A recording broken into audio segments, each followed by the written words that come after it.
Hey, hello, everyone. Oh, that's kind of groovy. All right, not sure. All right, hang on. We have an echo. Give me a second.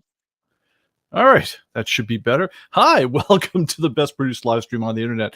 I'm your host, Pete Bickford, and we have our moderator, Gregory Hecht, in the house.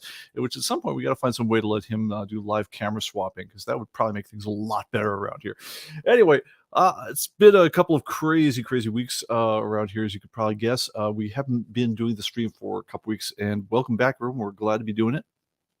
Um, a little bit of comic-based news, and then onto the show. The show this time is themed around viewer questions. If you'd like to get your question in, please post them to @ComicBase TV in the chat.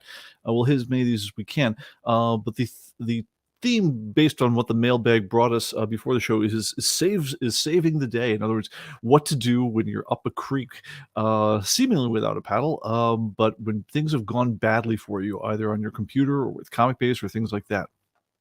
And we'll be taking a couple of questions like that, but as well as anything else you guys put in the chat.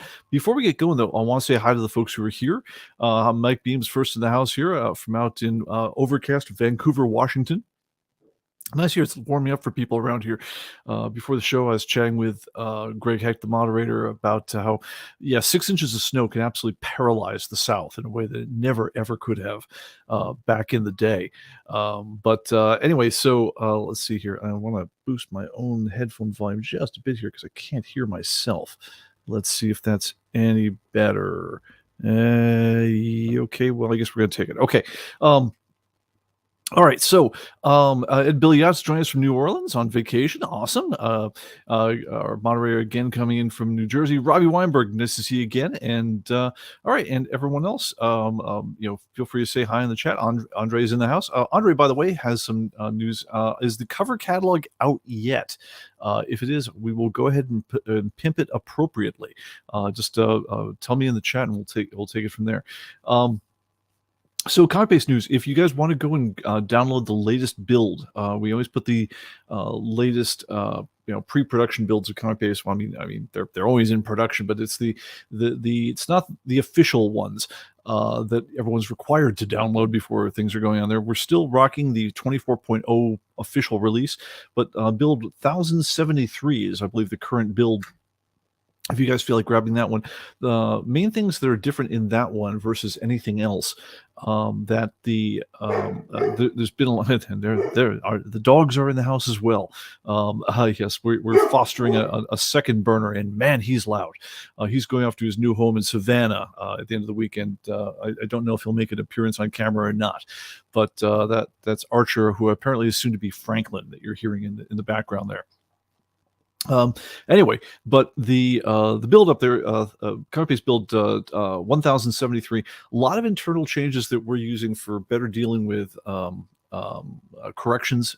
You guys are giving us so much data. We're finding faster ways to cope with it all as it comes in.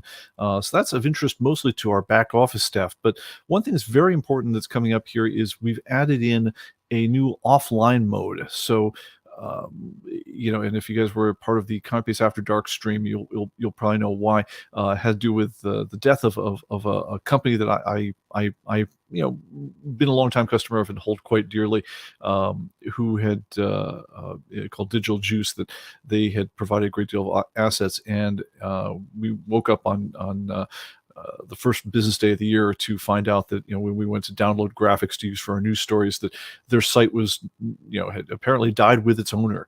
And I thought, that's a New Year's resolution for us to make right here and now, is make sure that if a meteor hits ComicBase Central and it kills all staff everywhere at both coasts, it destroys all backups of everything. I mean, because that you guys will all be set. And so there's a new offline mode for ComicBase, so that if again, if World War III breaks out tomorrow and and it cannot get to the servers, ComicBase will work just fine. Working on your local desktop, you'll have your data, everything is there. You won't be getting lots of annoying constant server messages. And as soon as servers come back online, you can just click the reconnect button and do server related things. So that's something. It's subtle. I will sell exactly 0 more copies of ComicBase for having implemented that one, but I sleep a lot better at night knowing that if like I say, if the sweet meter of death hits, that you guys will be in better shape without that. So that's a thing. All right, so back to the news with Andre.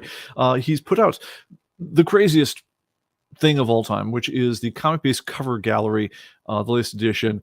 There's a link out in the message boards. Please go ahead and hit those to get the catalog. This is his million cover ones. It's the forums. Go to forums.comicbase.com, and it's right at the top there. And we did a photo mosaic to cover the whole thing. It's a use of our picture, but it's rendered in through the use of, I think, 6,000 or 8,000 different comic covers form up the mosaic. So check that out. It's pretty cool. Brian asks, is offline mode automatic or do we trigger it? Yeah, no, it's automatic. So basically, if you're doing things and it can't connect to the servers, you might get 1 or 2 spurious error messages, but all the calls that connect to our servers now are triggering through a mode now that will say, "Are you in offline mode?" And if so, the interface of the program will change. You'll see that it will dim a ton of menu items. It'll put up a big thing in the menu that says we're working offline. Go ahead and click here to reconnect, and if that works, then everything goes live again. But basically, all these server-related things. Everything that involves us being alive, so downloading updates, checking prices on Atomic Avenue, things like that, downloading new covers, all those things will automatically dim and switch off in a mode that does not put up error messages all the time. So it should be, it also helps if we're doing things like server maintenance. So if you guys are interested, go ahead and download that. Give us your thoughts, and if you guys know any ways we can improve it, let us know.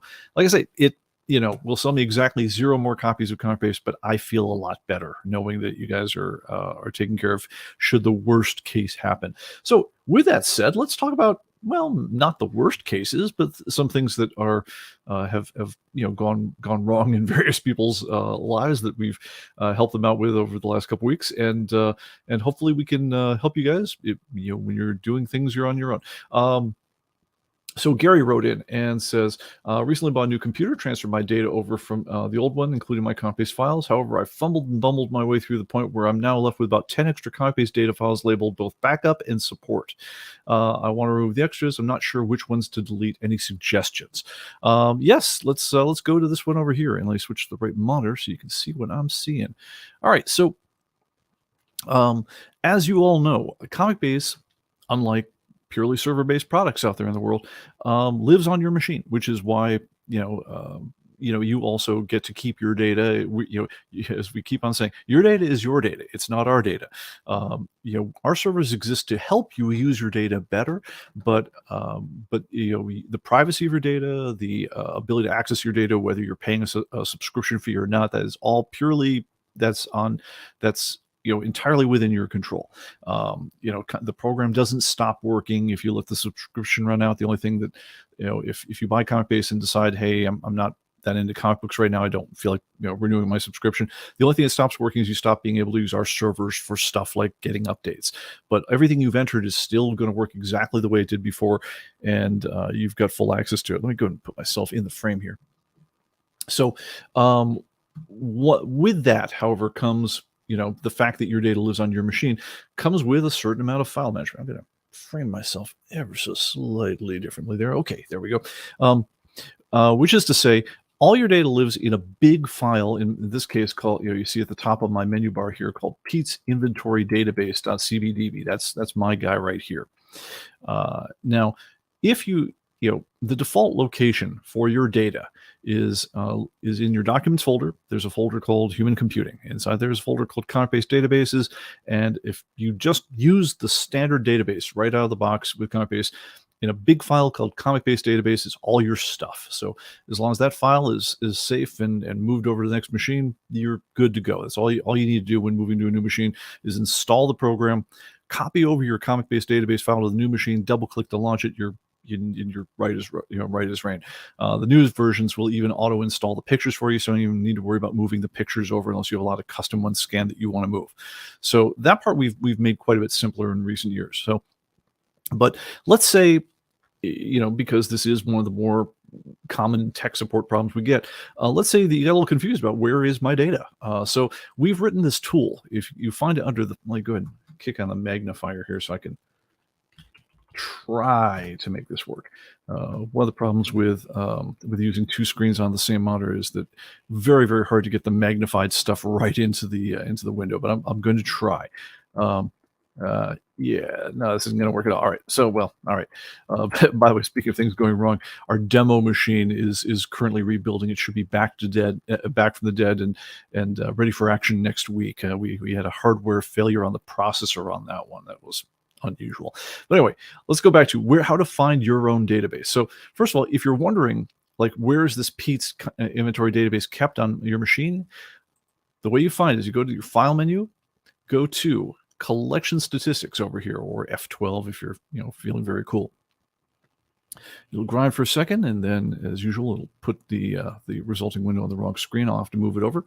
All right, and then you click over here on this database info icon in the collection statistics window, and there you will find the full path to your current database. It's this insanely long path right here, which, as I say, is C users pbic, which is how I'm known on this computer. I guess we're on first initial names. Like, hey, yo, pbic, how's it going? Human computing, ComicBase databases, but the documents. This whole thing there with C users pbic documents, that really is really just the personal documents folder, the documents folder on my computer.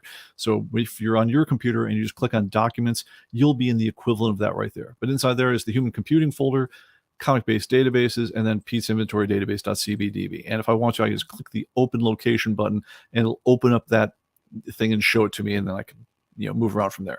So that's if you want to know what database you're running right now. But let's say you got a bunch of junk on your computer and you want to know, well, what can I clean off? Well, we have a tool for that. You go to the File menu. You go to File Tools.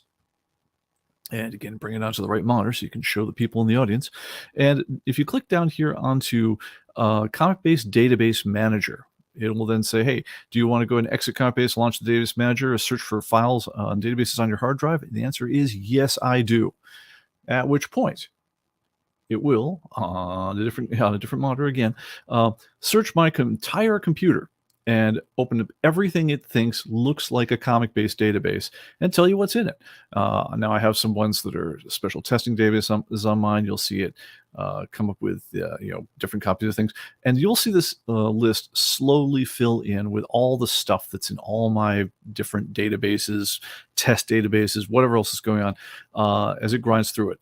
And when you're looking through all this stuff, a couple things to note. One, anything in red is something it can't open, usually because the database is damaged. In this case, it's because it's been configured in a particular way. Anything that's in light blue, like over here, belongs to an older version of ComicBase. If you click on it, it'll say this is a ComicBase 2017 or earlier database. I keep some databases around here, like in red, which intentionally have damage in them, just so we can test how ComicBase handles damaged databases when we're using things. But the other things you'll see is lots and lots and lots. And let me go and make this window bigger so you can start seeing them all. Lots and lots and lots of things like backups of databases and different things that you may or may not actually need. A database that's in bold is the database you're using right now. So if you see that one up there, this P. Bickford piece of ComicBase inventory right there, that's the one I'm using right now. If I want to get rid of other things like that, some easy ways to go. So first of all, anything that's got 0 in it, is 0 comics listed in it? feel free to go ahead and blow it away. It's got no valuable data. If you had launched ComicBase and just first time you run the program, it's going to create a stock database, which will have all the listings but no actual inventory listed. If you immediately went and changed it and said, "Oh, well, I don't want to work out a ComicBase database, I want to call it out, Bob's database," then you probably have a ComicBase database kicking around somewhere, and possibly backups of that empty database. Feel free to delete them, which you can do. I'm not going to do right now because some of these are things I use for installers, but anything with zero, just go ahead and click on it and just click delete database. You'll ask, are you sure? But anything with zero, absolutely get rid of it. It's not helping you any. Other things you'll see, though, when you're all done there, is you'll see lots and lots of local copies of the database. Now, by default, ComicBase is going to make 5 backups. They're time stamped. If you look at at these file names very closely, you'll see that the backup is 2024 1/11/4 at 12:14 p.m. I'm sorry, 4:12 p.m. So it tells you when the backup was made, and as you create new ones, it deletes the oldest one as it goes after. So after 5, it starts overwriting things. That's to give you a chance, in case your computer gets hit by a virus, in case something weird happens to the thing, to go back in time and say, well, hey, I know it was working on Wednesday. Then the computer got hit by the virus. Now I want to go back to there. So if you catch things in any kind of short period of time, you can just change, open up that database, instead of calling it the backup, give it a name like my new database or something. Get rid of the words backup database. If you then click on use this database and open it up, it will go ahead and use that as your regular database and get going. But all the other ones, they're just backups of the same thing you've got going. If they're the time-stamped backups for the same database you've got, so like the ones that are called Pete's Inventory Database Backup 1, 2, 3, 4, 5, etc., leave those alone. They're not hurting anything, and they'll go away by themselves as they go. But if you want to clear up other things, so if you have backups of like, let's have a look at this one here. This is the so this is, you see down here, this is a timestamp backup of the one I'm using right now. That we probably want to leave. This one here is a backup of this one's a backup of the stock ComicBase database. That one, I can certainly get rid of if I want to, and so forth. Different testing database I've got and things like that. But yeah, so feel free to delete anything there that doesn't seem to have the right stuff in it. Don't delete the one that you're using that's bold. And for most of people, if you're acquiring comic books, a quick way to find out which is the database I'm looking for, it's the one with the most comics in it. And so you can actually sort this list, click on comics, and it'll put them in order, and that's probably the one you want. If you buy and sell, or if you just sell, maybe it's the one with the least number of comic books is your most recent work. But that's how you would do that. And like I say, feel free to get rid of everything other than your one major database, but don't feel like you need to house clean too far. It's okay to leave the timestamp backups alive because they're not hurting anything. All right, so that is that. Okay, so I think that's all I want to say about that one. So whenever you're done, look at the whole thing, you can, stop, rescan, move on, and so forth. Now, one thing I will say about that tool, however, is it will not open up compressed database copies. So, oops, sorry, I didn't do the cool thing. Let me get myself in there. So if you've got the options set, let me go ahead and launch ComicBase again, to automatically compress your backups to save space. Just be aware that the file tools won't be able to tell you what's in those because it doesn't decompress 7-zip files to figure out what's in them. That's, at that point, that one's on you. All right, so let me see what's going on here. All right, that is okay. All right, that was the end of that question. Okay, let's see what's going on here. So Pete Cratchit asks, apologies if I already gone this, but is there any reason why ComicBase doesn't the difference between a newsstand and a direct edition of a comic book? Listings with drop downs for things like marked jewelers, but not those these larger sets of variants. Yeah, this is a kind of a perennial question. There's a really long discussion in the offing about that one. The short version is we don't. The idea that the newsstand version is collective, is is inherently more interesting and valuable than the one that was distributed through comic stores. It's a theory that was largely posited by a certain large retailer out of the Colorado area. We'll leave him unnamed for now. And it does not seem to be substantiated in any way by the circulation data. In other words, if anything, during the start of the whole thing, of the era, and we're really talking about an era between about the 80 or so, 19 or so, when barcodes became a thing at all, and the dawn of the direct market is really what it started. So you're talking about 1983 or so, and through 1991. Yeah, so you've got about 8 years, give or take, of material in there from Marvel and DC, are the publishers in question. So the theory that's put forth by this retailer is that I've checked my computers, and yes, we know that even though the newsstand versions dramatically outsold the comic versions at the dawn of the direct market, the theory is that every single one of those ones that were sold on the newsstand at the 7-Eleven was thrown in the garbage, wadded up in a back pocket or otherwise abused, and all the ones that were sold through comic retailers are inherently valueless because they were all carefully put in plastic bags and preserved wonderfully, even though that's the theory. I've never seen evidence produced to back up that theory. Looking at the pure circulation data, it's nonsense. You had many times the prevalence of newsstand comics toward the beginning of the run. At the end of that era, the newsstand market of comic books had started to shrink, and the numbers had reversed a bit. So if you wanted to make that argument about a comic book in 1990, I guess I'd certainly listen to you. But the other thing you have to assume is that all the ones that were sold at 7-Eleven were abused, and all the ones that were sold at your comic store were always loved and cherished, which again is produced without evidence. As such, that bears all the hallmarks of a manufactured lack of scarcity, which benefits in particular this one retailer who and famously also came up with the concept of pedigree for comic books. So the idea of a comic book that is not just valuable because of its condition, but it's valuable because it was part of a particular guy's collection, was literally invented out of whole cloth by the same retailer to benefit him, having just made a big buy of a bunch of very nice comic books.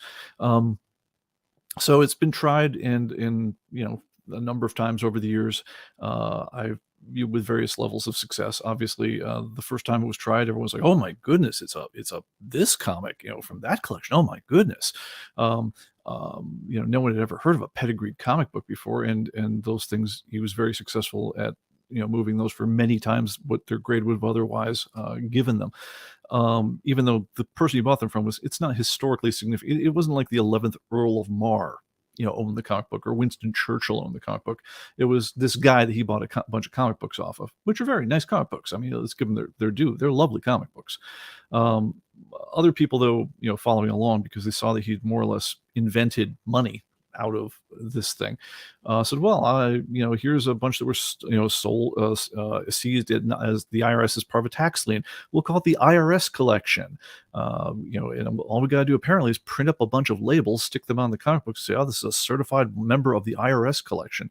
There was one that Heritage Auctions did a year or two ago of a guy who'd, I think they called it the Promise Collection. It was a guy who'd collected comic books and was going to give them to his kids, except somebody did or didn't die in a war. I forget the story on that one. It becomes a marketing idea, and sometimes they work, sometimes they don't.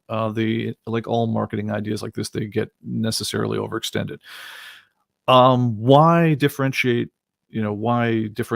Mark Jewelers and not newsstand versus comic books?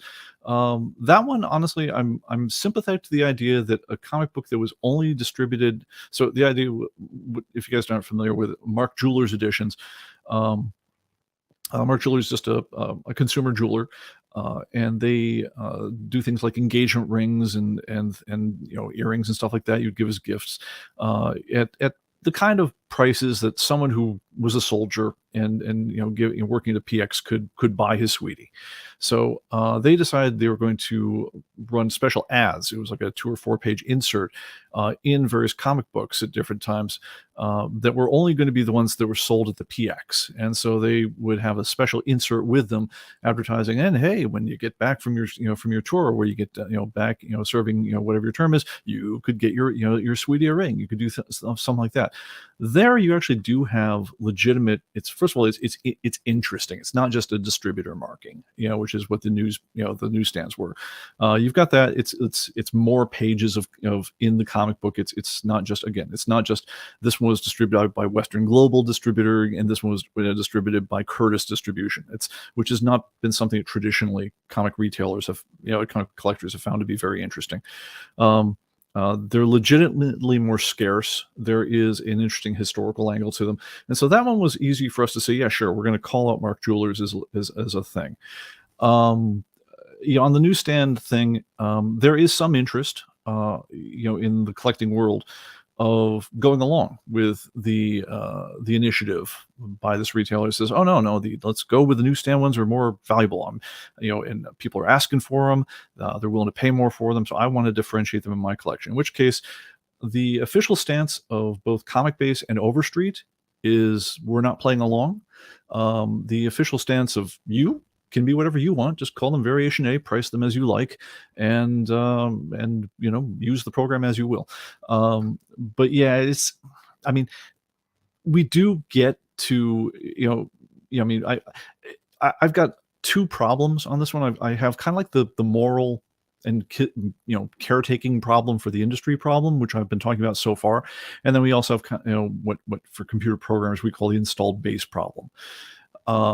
If we were to go and jump onto the newsstand issues, no, the market has fully embraced it. Everyone's on board. We're going to now say all these thousands of relatively common comic books through the 80s up to 91, that all these now merit their own distinct variation with distinct pricing.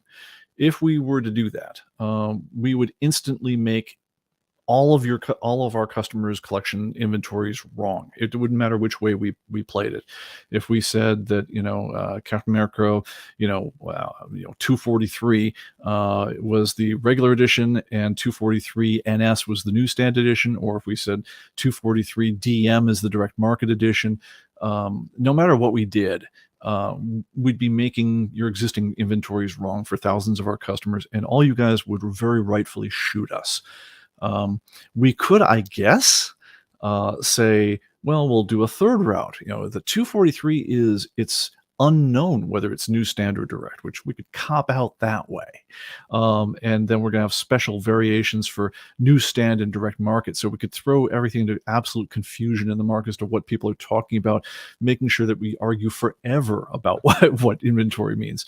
Or we could do what Overstreet decided, I think quite wisely to do in this case, which is to say is the official position of Overstreet that we don't differentiate between these ones because it's a bunch of nonsense cooked up by a greedy retailer. But this, again, this only goes so far as people are playing along with it. If you decide, nope, there's way too much money at stake, there's way too much importance at stake, and you want to differentiate your collection that way, by all means, please go ahead, just mark your copy as, you can use the newsstand, you can use variation A as you want, but do go ahead, price it as you believe, click lock price, that your price doesn't get disturbed by the update, and track your collection however you like. That's absolutely something that you could do. But yeah, there comes a time in some of the major players in the comic industry where we have to decide, are we going to do things that are for short-term gain and benefit of one party or another, or do we try to look out for the industry and try to make it so comic collecting doesn't suck? And another example of the exact phenomenon was when polybag comic books were all the rage. So you'd polybag the comic book and you'd put in two, especially happened when Marvel bought, I think, Fleer. They'd put in a couple of Fleer cards into the whole thing. You never knew what you got. Include trading cards or posters or a sticker or whatever the hell the thing was. The question was, what about the polybag, right? Do we, so if you leave the comic in the polybag comic the poly bag is not inherent. It's inherently acid by its nature, and so it's going to cause the paper to age out faster. And so in 50 years, if you try to open the thing, you'll find out that the paper is crumbled to dust. But you've preserved the poly bag. Good for you. Overstreet, I think, very wisely at that point took the position that no, the poly bag is not what we're collecting here. If you want to preserve the poly bag, by all means, clip it if you like. As long as the items that said they came with the comic book are still with the comic book, we consider it a full and complete comic book. The poly bag is moot to the discussion. If you want to save it and bag it up with the rest of the thing on the other side of the backing board, go for it. But we're not going to treat the bag versus unbagged version any differently in our guide. And so, yeah, we've more or less taken the same position with that. That is the longer version. There's, like I said, there's a very, very long rant about the moral jeopardy of this one, which I'm saving up for when I have either a ComicBase After Dark or some kind of panel show, because it'd be a good one to argue with a professional comic retailer, because I think with a lot of these plays, you do get into a not at all clear moral question about, how far can you push a marketing gimmick and still be on the side of the angels? I mean, and still want to sleep with at night. And that's one of these things that different people are going to have different standards on. Some people are very much like never give a sucker an even break, and so hey, if they were dumb enough to go for it, and I can hose them down for more money because they went along with it, then booyah. And other people are like, hey, wait a minute, if you sour everybody off on the industry, how does that help anything? Or just like, hey, if I'm taking advantage of people by putting a play out there that honestly isn't substantiated by anything, it's I guess I am getting into a little bit, but I'm going to try to keep it short. So the question is, so capitalism is, one thing I have to wrestle with is capitalism is not a moral system. It's a system of trade, of assigning riches, throughout the population. And capitalism works by basically, if I want you to give me money, I have to give you something you value. And no, I can't just take your stuff, right? And where capitalism is more moral than all the other forms of exchanging currency is that I have to persuade you to give you my stuff, give you money. I can't just club you over the head and take it, that's every other economic system. But that doesn't mean that everything I do that's legal in capitalism is also moral. Right. And, capitalism is a free trade was especially with something like comic books where there's a fair amount of knowledge involved. It's easy to abuse your power differential that having superior knowledge gives you. So the example would come if I were going to a garage sale and I saw that a little old lady had a box of comic books that, her kids had collected over the years, and I saw that this box marked $5 for the whole box. That if she knew what she had, that Hulk 129 in there, the Hulk 181, the Amazing Spider-Man 129, if she knew what she had, she'd be selling this thing at heritage auctions and getting $50,000 for it, not five. There comes a time when we have to kind of search in our soul in these things and say, wait, I know something you don't, and the knowledge I've got is worth a lot of money. Do I share the knowledge with you? Because otherwise, I mean, is that power differential too abusive? And everyone, I think, is going to draw the line at a different place. I mean, I think if I'm looking through a bunch of old comic books and I see one, and they're all marked for $1, and I see one of them that I happen to know is worth $8 or $10, I figure, well, I just spent 2 hours sifting through a million crummy comic books. If I recognize that this one over here features the second appearance of this somewhat popular guy, so it's worth $10, I figure that's my payment for being more knowledgeable, and that's just fine. That's not a problem at all. But there's a number at which I gotta feel bad. I'm not gonna, if it turns out that, in amongst all these comic books, there is a comic book that's worth $3,000 priced at $1, then I don't know. It's at some point, a lot of us are gonna kind of tap out and say, hey, I gotta let this person know that this is a mistake of theirs. I mean, this is I'd be taking great advantage if I didn't let you know that you had something so valuable, and for us to come to a deal that's closer to the deal. And everyone's got a different, personal moral compass on that one. But the other thing about it is there's also within the game of capitalism, there's a game you can play where you essentially bluff, right? So, I mean, you can have times when I legitimately know something you're selling is worth way more than you are pricing at. I can also bluff the other way, right? I can pretend something I'm selling is, I'm the knowledgeable guy, right? It's worth way more because of some secret knowledge I've got. And I can try to convince you that this one, no, no, this was a rare collector's item classic version. And so, you really, if you want this version that's different than all other versions of the exact same comic book that you think you've seen, but they're really different because I have the special one. Yeah, unfortunately, a lot of people, you can abuse that too. I mean, you can bluff out a customer by pretending to have greater knowledge and greater insight on the market and get them to pay you more. I mean, I did it for a joke once. I was one of the guys, like everybody else in the 80s, who was at all a kid speculator. I bought, using my paper out money, I'd bought 50 copies of a couple issues of X-Men 140 and 141. I bought the bundle. These comic books were sold in a twine wrapped bundle back then. And the local retailer would give me, the like 20% off if I bought 50 copies. And so I said, well, sure, it's just like buying papers, so let's do it. And those were great comic books. And I, bit by bit, sold off those comic books over the years, and I've done very, very well over them. But then I thought the next one was coming out. So, man, this is great. It's got a painted cover. It features the X-Men, the hottest thing ever. I love this thing. It's the first solo, book for a new character they've just introduced. What could possibly go wrong? I am all in. I bought 50 copies of Dazzler #1, which is the crappiest disco comic on the planet. And I was trying to get rid of those things forever. You take a 50-cent comic book, you put it in a bag and board, you try to charge 75 cents, and wow, I had Dazzler #1s forever until once I was at a comic show, and just as a joke, I probably had 3 or 4 copies left after all those years. As a joke, I put it up on our backboard and I said, Wizard Hot Pick of the Month, which again, anyone who knew Dazzler #1 should know that is an absolute laugh. But we cleared our remaining copies within the hour. And I was like, I'm thinking these guys know it's a joke, right? It's a joke, and I only put them up for like $5 or something. But yeah, no, I mean, people, you can fake people out the other way too, and my sense is that's the game at work here. But the funny thing is, if enough people jump onto a game, even if it starts out as a head fake, it becomes a real game. So yeah, it's a thing. Okay, that gone on way too long on that one. So on that one, yes. Greg Heck says the crappiest disco comic book on the planet. How many disco comics are there on the planet? Oh wow, now I want to look.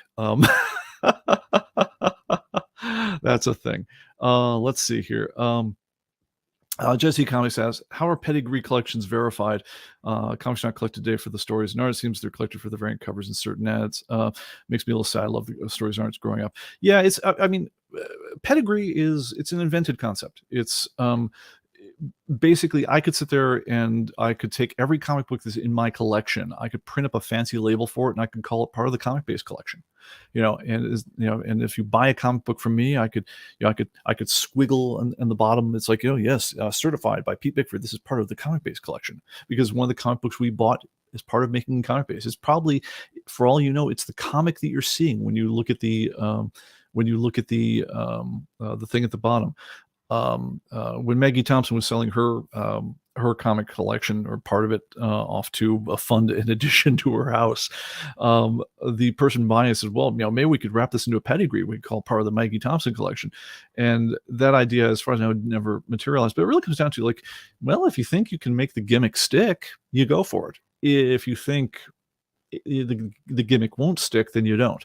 And really, what will happen is the market will decide. I mean, if you try the gimmick too many times, then it doesn't work anymore. So sometimes you want to kind of save it, and say, well, all right, yeah, I did it. I did on that one really big collection. Everyone remembers that one. I can't do it too often, because then it'll just become, I'm selling a bunch of comics again. Everyone will read it quite correctly as what it is. But I mean, I guess it helps if you've got a good story to tell about it. I think the Promise collection was the start of a good story. If I was legitimately famous, or if you're legitimately famous for something that isn't comic books, And then I guess if you like die suddenly or something, then I think you have a decent chance for getting some additional oomph out of your sales for doing that. I mean, if Kurt Cobain was a comic collector and someone managing his estate, had his crappy collection of Howard the Ducks or wherever the hell he read, I mean, I guess that's part of the Cobain collection. I imagine he could make money off that. But I think you need to, I think it's a gimmick that only works so many times before everyone rejects it. If you're going to talk about newsstand versus direct market editions of barcoded comic books. Well, the good news is you have some clear marking to say which one's which. Does it have a little picture of Spider-Man in the corner? That was the direct market one. Does it have a newsstand? But I mean, you could play that game to the nth degree. I mean, you could say, well, was this the Curtis distribution one, or was it the worldwide global distribution one? Because if you stare at the tiny markings on the comic book, it might make a difference. And honestly, at some margin, like if there was a comic book in there that was worth $50,000 or $100,000, someone might care more that it was the one that came from the slightly more rare part. But no, I think what happened with the newsstand thing is the guy in question, he posited a theory that was, he claimed, oh yes, I've got all the data in the world, never showed the work, of course. Put it out on the market and said, well, who's going to buy? Because as it turns out, he had organized his system so, hey, I'm not going to mark up all my copies there, the barcode ones times 4, and if I sell them to you, then I know I've got a believer, and then you'll want to believe it and pass the religion on to your friend, and the whole thing tends to cause the money to walk my way. But yeah, like I say, I think some of the bigger players, and I know I annoy him greatly, decided, no, we're not playing. So we didn't. But again, what you do with the program, that's your business, but that is the way too long version of why we did not play.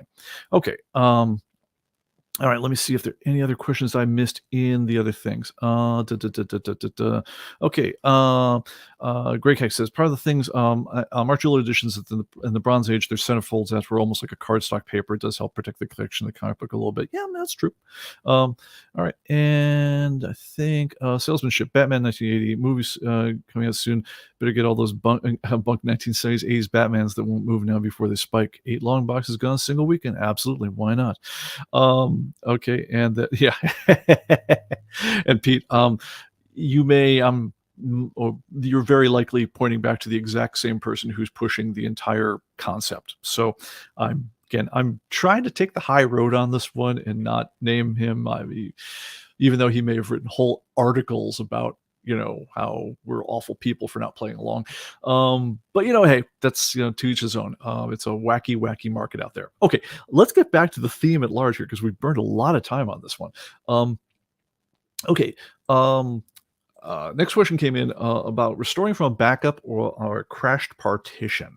All right, so the situation on this one is you've got ComicBase and you have your machine died.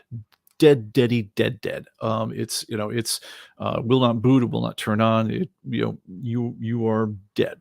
What do you do? Okay, so if this happens to you, there's first of all, number one, take a deep breath, calm down, tell yourself everything's going to be okay, because unless your machine was physically stolen, usually everything on your machine, even if the thing won't boot, usually the data is all there. I mean, all you got to do is get the hard drive out, copy it over to a new computer.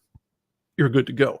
And now that's assuming that you have no external backups. You have no safety copies kept in a Dropbox. And more importantly, that you didn't save it to the cloud using Sidekick. Because if you use ComicBase and use the default settings right out the back, there's a companion program that comes with ComicBase called Sidekick that if you just use the defaults is going to want to back your data up to the cloud once a week. So the idea there is you always want to have a copy of your data on something that isn't your computer.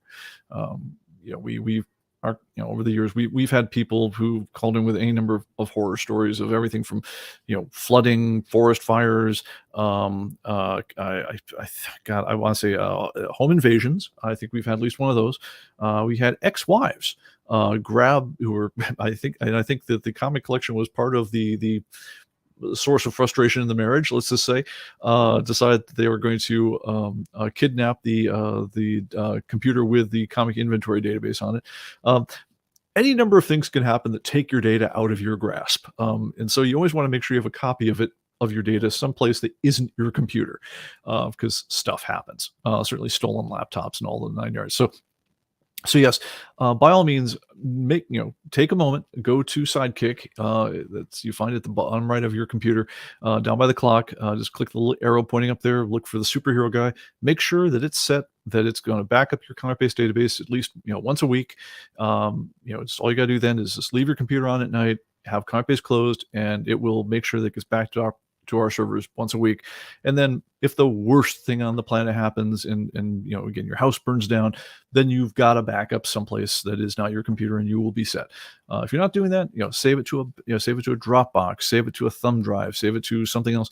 But yeah, get it on something that isn't your computer.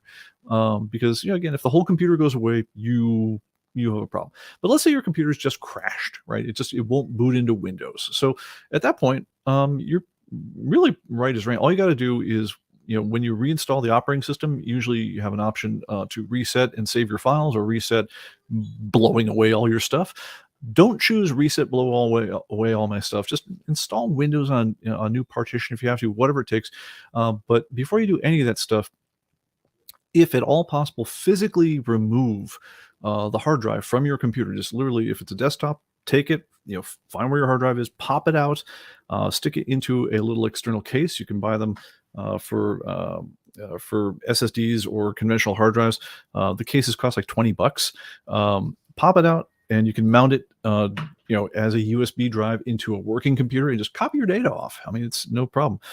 If you have a new computer with it's called an NVMe SSD, non-volatile memory extended. Dasner's going to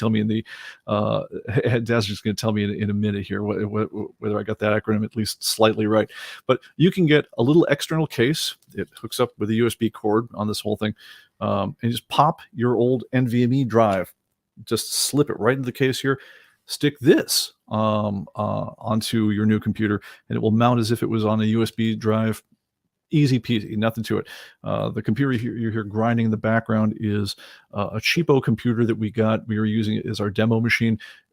It's doing a rebuild right now. When we had to pull data off of that one, that's exactly how we got the data off of there that we cared about. Even we'd backups anyway, but that was the cheap way out of that one. But yeah, definitely just pop your old thing out. Again, you're looking for that file just called ComicBase database. It'll be in your old documents folder. Just copy that off to something else. So even if you forgot to make the backup, heaven forbid, you'll be good. Just pop the drive out. If you can't do that, so let's say you got no computer, it will not boot, the machine's been completely stolen or is burned up in a fire, whatever the thing is, and you have no backups on other things. There is still one other place that you might, that you might be able to salvage things from. So you didn't save any local backups. You weren't able to, rescue the hard drive. You weren't able to do anything with the old machine at all. Then one last thing, well, first of all, is go to comicbase.com, go under My Account, and then go to My Backups and see if you've ever saved a backup of your database using the Sidekick. If you have, it'll be there, in which case just get a new machine, install ComicBase, download the backup, open it up. Again, you're back in the game. But if none of that ever happened, for some reason you deleted the backup, in which case the guy I was helping out earlier this month on this problem had actually, he had deleted all his backups off his machine because it was very tight on disk space. He had somewhere along the line deleted all his backups for some reason. He just, there was reasons, and they were gone. But as it turns out, because he had ever saved a copy of his database to the cloud using ComicBase, we'd synced his data up to our servers. It's what you see when you're looking at ComicBase using the mobile app. You're actually viewing your collection as seen from our servers, because that's the only time we even know what you've got, is when you save it to the cloud. But we actually made a copy of his data into our database tables. I was able to restore an extract of his data from those things, which he then could install ComicBase on a new machine, make a new database, update the new database so it's all current with the right listings, and then import his data back in from that backup. So if the worst comes to worst, and I mean, like, everything else has failed, the automatic backups, the drive, the computer, the everything. If all of that has failed you and somehow you have no cloud backup saved, give us a call, or write support@comicbase.com, or call 408-266-6883. Ask repeat, and there's a chance if you've ever backed it up using Comic-Base Sidekick, there's a chance that we will have at least some record of your collection that we can help you get going without having to enter everything over again. So that's a thing. So let us know, and if we can help you, we certainly will. Okay, let's see here. Other things going on here. Okay, guy writes, I have comics with a P on them. How do I put them in ComicBase? Which was a weird way of putting it, but I eventually figured out what he was talking about, and I was able to help him. Let me see if I can. Is ComicBase still backing up, or can I launch it again? Of course it's not. All right, let me see if I can do it this way. Give me just a second, everyone, and if I can, I will launch this, and if I can't, then I'm just going to talk through it. But it's always better with a visual aid. So give me just a second. And talk amongst yourselves just for a moment.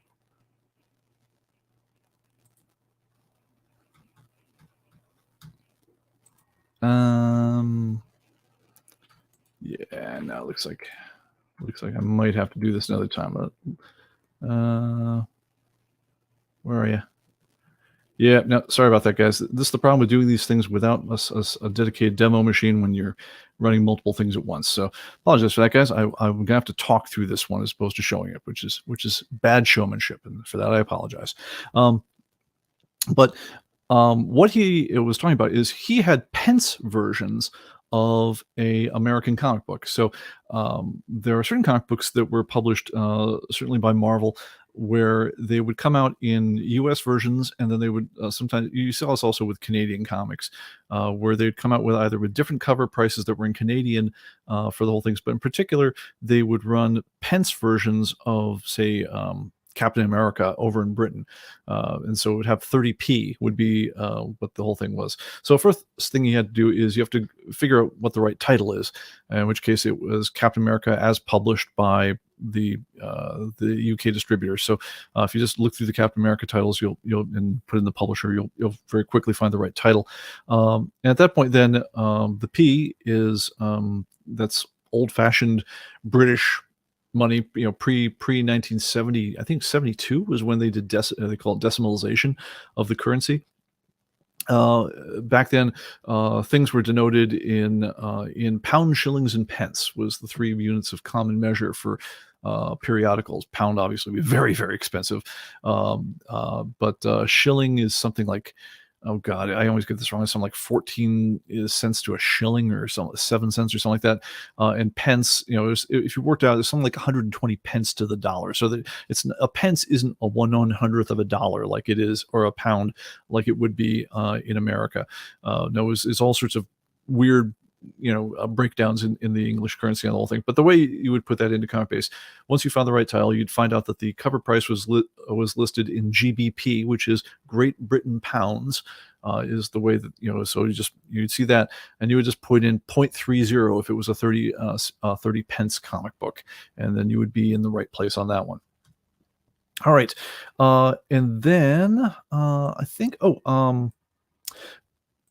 yeah, I'm actually, we're getting to the top of the hour, so I'm a bit under the weather today, so I'm going to actually call this one a little bit early. So I apologize for that. I do want to though go to the standard standard commercial messages for this one. Number one is please, if you guys like this sort of thing, please like and subscribe.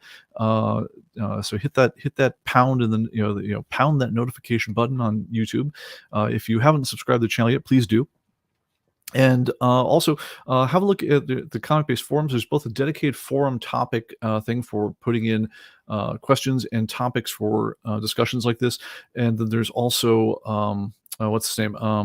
And then there's also links to Andre's ComicBase cover gallery, which is well worth checking out. Please do that.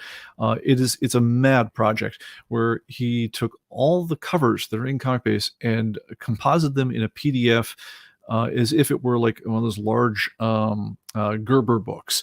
If you remember those, the photojournal guide to comic books. What if you were to take 1,000,000 covers and put them into something? Please, for the love of the rainforest, don't try to print this.